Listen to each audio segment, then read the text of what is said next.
29 বছর পর অবশেষে ন্যায় বিচার। জনপ্রিয় চিত্রনায়ক সালমান শাহ হত্যা মামলা শুরু। আদালত নির্দেশ দিয়েছে সালমান শাহর মৃত্যু হত্যাকাণ্ড হিসেবে তদন্ত করা হবে। দীর্ঘদিন ধরেই মামলা খুঁজে আসা ন্যায় বিচারের আশা এবার বাস্তবে রূপ নিতে চলেছে।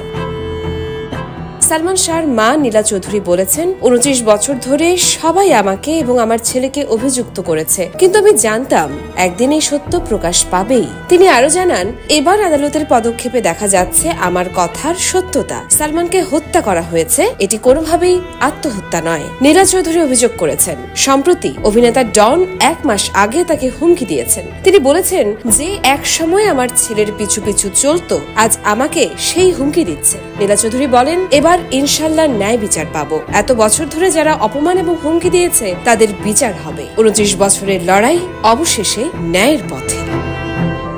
ইয়োরমা শায়ের জাহান, দেশকাল নিউজ।